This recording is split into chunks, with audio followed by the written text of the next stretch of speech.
तो hey guys, आज मैं एक्सप्लेन करने जा रहा हूँ उसोगोई मांगा के वॉल्यूम नंबर 1 को। और इस मांगा के ऑथर हैं साको तोशियो। और इस वीडियो पर मैं मांगा का चैप्टर नंबर 4 से 9 तक कवर करने जा रहा हूँ। सो प्लीज़, अगर आपको वीडियो अच्छी लगती है तो चैनल को सब्सक्राइब कर वीडियो को लाइक और हाइप कर दीजिए, जिससे मुझे वीडियो बनाने में मोटिवेशन मिले और आपको वीडियोस की नोटिफिकेशन। तो चलिए अब चैप्टर शुरू करते हैं।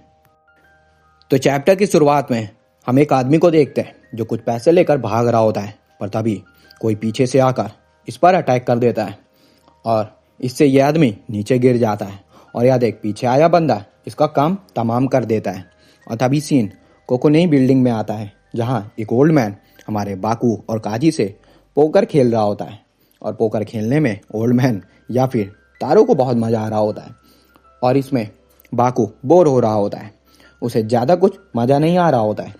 और तभी सीन 1 घंटे पहले आता है, जब तारो इन दोनों से मिलता है, जहां हम एक कैसीनो का सीन देखते हैं, जहां पर बाकू के पास तारो आकर कहता है, यंग मैन, क्या तुम मेरे साथ पोकर खेलना पसंद करोगे?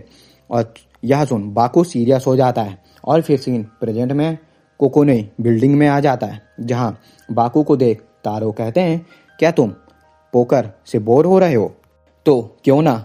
और तभी तारो ढेर सारे मनी टेबल पर रख कर कहता है, तो ठीक है, मैं इस गेम में अब 10 मिलियन का बेट लगाऊंगा। और इतना मनी देख काजी तो शौक हो जाता है। पर यह देख बाकू कहता है, अच्छा तो ओल्ड मैन, तुमने अपना ट्रू सेल्फ अभी तक दिखाया नहीं था, पर आखिर तुमने अब दिखाई दिया। पर क्यों ना तुम इसमें और भी मनी जोड़ो, ताकि मुझे इस गेम में और भी ज़्यादा मजा आए। और सच में ओल्ड मैन, तुम तो मुझे एक मर्डरर की तरह फील हो रहे हो। तो यह सुन तारो एक क्रीपी स्माइल कर कहता है, अच्छा तो तुम मुझे समझ ही गए हो, पर मैं तुम्हें सब कुछ बाद में एक्सप्लेन करूंगा, जब तुम मुझसे ये मनी जीतोगे। और तभी तारो के बगल एक खतरनाक हट्टा कट्टा डरावना आदमी आकर खड़ा हो जाता है और इस आदमी का नाम होता है रोदोमू। और तारो आगे कहता है, अगर तुम मुझे से मनी जीत कर बिल्डिंग से बाहर सेफली चले जाओगे, तभी तुम ये गेम जीतोगे। पर मेरा ये बॉडीगार्ड तुम्हें ऐसा करने से रोकेगा भी। तो यह सुन बाकू कहता है, ओल्ड मैन, हम इतने मनी से अपनी जान खतरे में नहीं डालेंगे। तो तारो कहता है, ठीक है, फिर मैं एक रेफरी को कॉल करता हूँ। और शायद तुम लोग काकेरो ऑर्गेनाइजेशन का नाम सुने ही होंगे। और यह सुन सच में बाकू के चेहरे का रंग पूरी तरह उड़ जाता है और पूरा ब्लैंक हो जाता है। और गाइस, मैं बता दूं कि ये काकेरो ऑर्गेनाइजेशन कोई नॉर्मल ऑर्गेनाइजेशन नहीं है, बल्कि यही ऑर्गेनाइजेशन के अराउंड ये मांगा उसुगोई और हमारा मेन कैरेक्टर बाकू मादारा में पूरी तरह रिवॉल्व करेगी। Now back to the chapter. तभी तारो के कॉल करने पर रूम में एक रेफरी आ जाता है काकेरो से, जो देरी से आने के लिए सभी से माफ़ी मांगता है और कहता है, जेंटलमैन्स, मेरा नाम हिकोइची याको है और मैं काकेरो क्लब का रैंक नंबर 2 का रेफरी हूँ। और तभी सीरियस होकर हिकोइची कहता है, मुझे खुशी है कि आज मैं इस गेम का रेफरी बन पाया। और यह सुन अब बाकू बहुत ज़्यादा एक्साइट हो चुका होता है गेम को खेलने के लिए। फिर नेक्स्ट चैप्टर में काजी हिकोइची से पूछता है, आखिर ये काकेरो क्या है? तो यह सुन हिकोइची कहते हैं, आखिर तुम लोग हमारे क्लब के मेंबरशिप नहीं हो, तो मैं तुम्हें बता ही देता हूँ अपने क्लब के बारे में। ये काकेरो एक तरह का ऑर्गेनाइजेशन है, जिससे हम जैसे न्यूट्रल रेफरी काम करते हैं।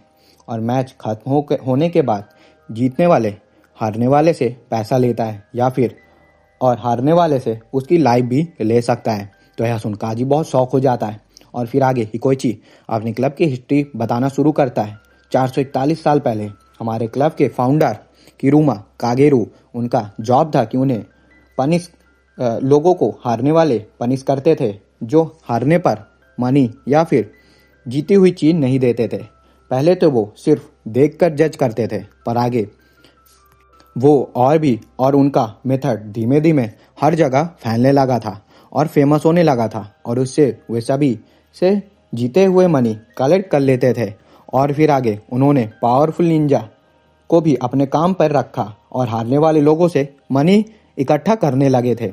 और इसी से आज सभी लोग हमारे फाउंडर और हमारे क्लब में ट्रस्ट करने लगे हैं। और इसी से ये क्लब सभी के बीच बहुत इंपॉर्टेंट और बहुत बड़ी ऑर्गेनाइजेशन बन चुकी है। तो यह सब सुन बाकू कहता है तो ठीक है, अगर ये इतनी पर्सनल हो रहा है तो क्यों ना मैं 10 मिलियन या न लेकर तारो की काकेरुई क्लब की मेंबरशिप पर बेट लगाना चाहता हूँ। तो यह सुन तारो सीरियस होकर पूछता है हिकोइची क्या ऐसा हो सकता है, और मन में कहता है इसे पता भी नहीं है कि ये मेंबरशिप 10 मिलियन यन से भी ज़्यादा वर्थ इट है। तो यह सुन हिकोइची कहता है तारो अगर आप सहमत हैं तो मुझे कोई प्रॉब्लम नहीं होगी, और वैसे भी काकेरो की जजमेंट फाइनल जजमेंट होती है और इसी पे मैं ज़्यादा क्वेश्चन नहीं करूँगा। आप ये मेंबरशिप वाली बेट मुझ पर ही छोड़ दें तारो, आप बस इस गेम को एंजॉय करें। तो यह सुन बाकू कहता है तारो क्या तुम्हें डर तो नहीं लग रहा है मुझसे गेम खेलने में, क्योंकि अगर तुम्हें डर लग रहा है कि तुम्हारा मेंबरशिप चला जाएगा तो तुम अभी ये गेम क्विट कर सकते हो, नहीं तो तुम गेम से पहले ही मुझसे खा उठोगे और तुम्हें मैं हरा डालूंगा। और तो यह सुन तारो भी जोर जोर से हंसने लगता है एक क्रीपी स्माइल देते हुए, और आगे कहता है तो ठीक है बाकू चलो, अगर तुम ये बिल्डिंग से बाहर निकल गए तो तुम ये गेम जीत जाओगे, पर इसके लिए हम तुम्हें रोकेंगे भी और मुझे लगता है कि तुम्हें इससे कोई प्रॉब्लम नहीं होगी। और तभी रेफरी कहते हैं तो ठीक है, फिर अब हम गेम स्टार्ट करते हैं। इन दोनों को बिल्डिंग से बाहर जाना है, पर तारो इन्हें बाहर जाने से रोकेगा। अब तुम दोनों के रूम से बाहर जाने के बाद ये गेम स्टार्ट हो जाएगा और इस गेम में कोई रूल्स नहीं होंगे। और अब फाइनली लाइटर बाकू मादारामे और क्यूतारो के बीच गेम स्टार्ट होने वाला होता है। फिर नेक्स्ट चैप्टर में गेम स्टार्ट हो चुका होता है, जहां बाकू और काजी बिल्डिंग से बाहर जाने के लिए एलिवेटर का यूज करते हैं जो काम नहीं कर रहा होता है। तो यह देख बाकू काजी से कहता है चलो फिर अब हमें अपस्टेयर से ऊपर रूफ पर जाना होगा।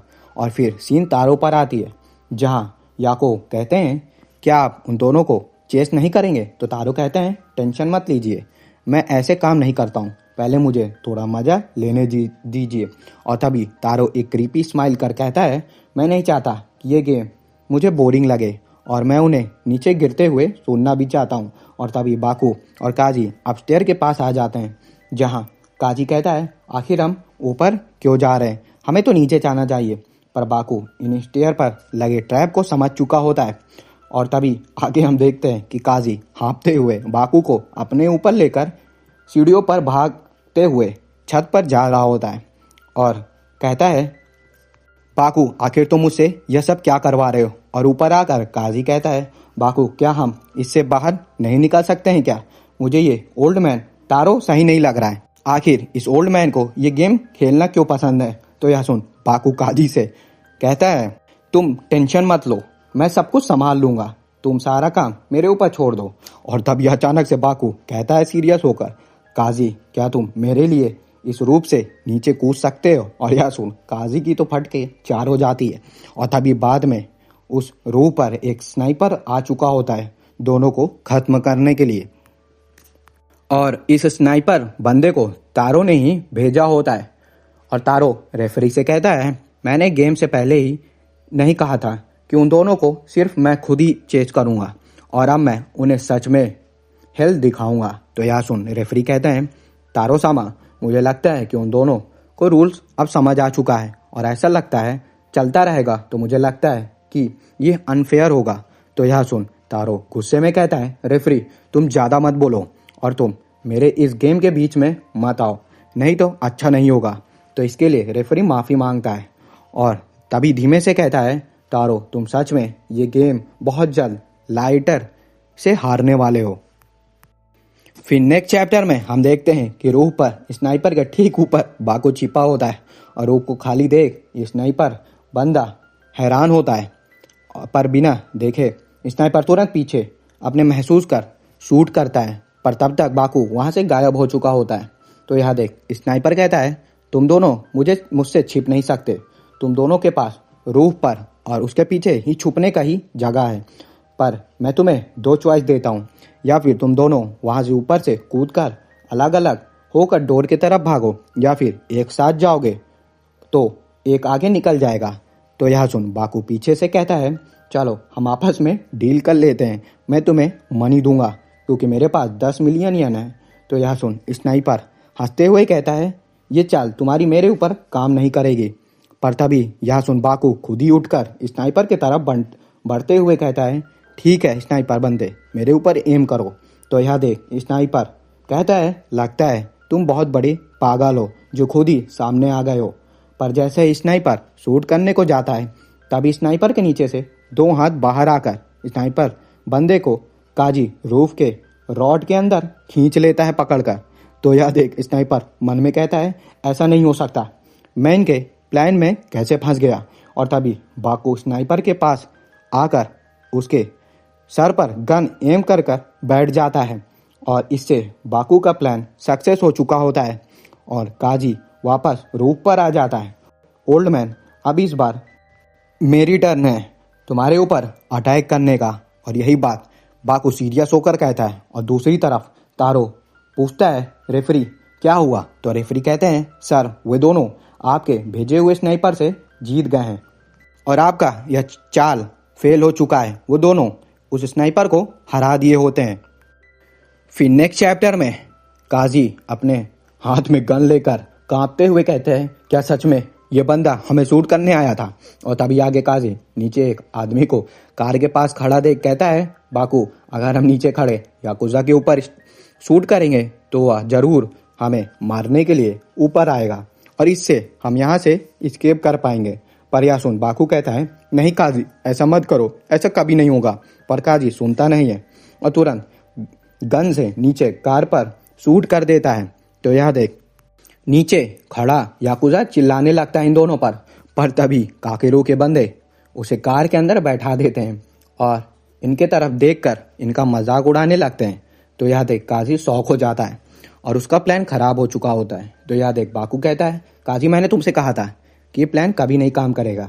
ये काकुरे के ग्रुप के बंदे हैं, बहुत खतरनाक हैं, शायद एक नेशनल लेवल की गैंग है और हम अब फंस चुके हैं पूरी तरह। तो यह सब सुन काजी चिल्लाता है, तो प्लीज कोई तो है आसपास, कोई प्लीज हमारी मदद करो यहाँ से भागने के लिए। और तभी अचानक से बाकू एक क्रीपी स्माइल कर गन उठाकर काजी के ही ऊपर एम कर तुरंत काजी के हाथ पर हल्का सा शूट कर देता है। तो यह देख काजी बहुत ज्यादा शॉक हो जाता है और चिल्लाकर कहता है, बाकू ऐसा तुम क्या कर रहे हो? तो बाकू कहता है, काजी सुनो, मेरे पास एक प्लान है, हम तुम्हारे इस चोट को यूज करेंगे और तुम सब कुछ मेरे ऊपर अब छोड़ दो, अब मैं सब कुछ संभाल लूंगा। और फिर बाकू आगे कहता है, आज मैं उस ओल्ड मैन को नहीं छोड़ूंगा, उसे मैं अब जल्द ही पूरा खा जाऊंगा और आसानी से मैं उसे अब हरा दूंगा। और बाकू सीरियस हो चुका होता है और तभी आगे हम देखते हैं कि रूफ पर 3 गनमैन दोनों की तरफ आ रहे होते हैं उनको खत्म करने के लिए। फिर नेक्स्ट चैप्टर में हम देखते हैं कि वही स्नाइपर बंदा बेहोश होता है। तभी एक बंदा पीछे आकर कहता है, हे तुम उठ जाओ, आखिर तुम उन दोनों से हार कैसे गए? तो यह सुन ये स्नाइपर बंदा उठ जाता है। तो आया हुआ गनमैन कहता है, सच में तुम बहुत बेकार हो, तुम्हारी वजह से आज हम उन दोनों से हार गए हैं। और यह कहकर यह गनमैन अपनी गन स्नाइपर बंदे के ऊपर एम कर देता है। तो यह देख स्नाइपर की फट जाती है। पर तभी यह गनमैन अपना चेहरा दिखाते हुए कहता है, जो और कोई नहीं हमारा बाकू ही होता है। और यह देख स्नाइपर और भी ज़्यादा हैरान हो जाता है। और फिर सीन तारों पर आता है जहां रेफरी कहते हैं, सर आप अपने इस मेन बॉडीगार्ड रोमिदो को पहले ही भेजना चाहिए था। पर यह सुन तारो कहते हैं, रेफरी तुम ज़्यादा मत बोलो, तुम ज़्यादा बोल रहे हो, उन दोनों के पास वेपन आ गए हैं पर मैं उनसे अभी भी नहीं डरता और ये मेरा फाइनल वेपन अंत के लिए मैं रखा हूँ ताकि अंत में हमें भी मेन डिश खाने को मिले और हमें भी मज़ा आए। और जब समय आएगा तो मैं अपने इस मेन बॉडीगार्ड रोमिदो को ज़रूर भेजूंगा। और फिर आगे हम बाकू को देखते हैं जो 6 और 7 फ्लोर के ट्रैप को क्लियर कर देता है और उसके पास एक चाकू भी आ चुका होता है। तो यहाँ देख काजी पूछता है, बाकू पहले तो बिल्डिंग में अंधेरा था पर आखिर यहाँ पर रोशनी कैसे आ गई? तो बाकू कहता है, क्योंकि हमारे पास नाइट विजन गॉगल्स हैं। पर यह बाकू का जोक होता है। फिर आगे बाकू स्माइल कर कहता है, हम बाहर जरूर जाएंगे क्योंकि मुझे पता है कि क्यू तारो जरूर एक मर्डरर है और उसे ऐसा करने में मज़ा आता है। इसलिए मुझे भी ये गेम खेलने में बहुत मज़ा आ रहा है, क्योंकि क्यूतारू एक ईविल पर्सन है। तो इसलिए अब उसे मैं जिंदा खा जाऊंगा, क्योंकि उस ओल्ड मैन को यह करने में बहुत मज़ा आ रहा है और उसे सिर्फ इस गेम को हर हाल में जीतना है। पर अगर मेरे नज़रिए से देखो तो वो ओल्ड मैन सिर्फ मेरे लिए एक कीड़ा मकोड़ा है। और यह सुन सच में अब काजी की फटने लगती है और वो ओल्ड मैन के बल्कि बाकू को ज़्यादा ईविल समझने लगता है। और फिर आगे हम वही 3 गनमैन को देखते हैं जो ऊपर से नीचे आ रहे होते हैं फ्लोर पर, और कहते हैं आखिर वे दोनों बचकर चले कहाँ गए। और तभी जैसे ही ये लोग चल रहे होते हैं तभी बाकू के ट्रैप में एक बंदा फंस जाता है, जहाँ बाकू नीचे फ्लोर पर नुकीले पिन रखा होता है अंधेरे में। और इसमें 3 बंदे दर्द में चिल्लाने लगते हैं और यह सब दूर छुपकर काजी और बाकू सुन रहे होते हैं। और काजी कहता है बाकू, लगता है ये लोग हमारे ट्रैप में फंस गए हैं, क्योंकि ये 6 फ्लोर का जगह बल्कि 7 फ्लोर में आ चुके हैं और हमारे ट्रैप में फंस गए हैं। सच में ये बहुत बड़े पागल हैं। तो यह सुन बाकू हाँ करता है। तो गाइस यहीं पर उसुगोई मांगा का चैप्टर नंबर 9 खत्म होता है और आगे के चैप्टर मैं जल्दी लाऊंगा। और हाँ गाइस, इस वीडियो पर मैं 100 लाइक्स और 50 कमेंट का टारगेट रखता हूँ। और अगर आप लोगों को वीडियो अच्छी लगी हो तो चैनल को सब्सक्राइब कर वीडियो को लाइक और शेयर कर दीजिए। तो मिलते हैं नेक्स्ट वीडियो में, तब तक के लिए सायो नारा।